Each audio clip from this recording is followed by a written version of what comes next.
消息，咱来看美国内华达州，因伫咧沙漠举办火人节，因为雄雄上大雨，地区去参加的几万人是拢掉伫咧绿瓜梅内底，而且通报有1个人死亡。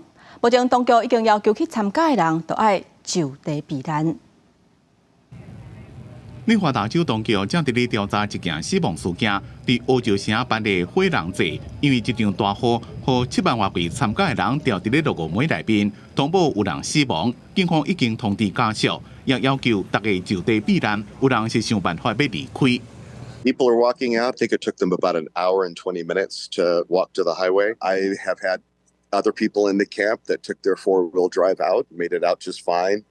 I heard the rangers, if they catch you, will stop you from driving on it because it just makes matters worse at times. 这边的活动是自8月27到9月初4，在这段期间，当地沙漠地区落了2-3个月雨量，造成灾情。沙漠绿地变做绿谷梅，要行拢行袂啥叮当。负责管理活动举办场地美国联邦国土管理局讲，伫过去24点钟久的雨量和路面出状况，将全面禁止车辆伫咧活动场地内面通行。接落来几天，雨会继续落，情形未比怎么较好。来回欧洲城的路已经全部都封起来，一寡要过去参加的人已经被冻来。All these couches are soaking wet.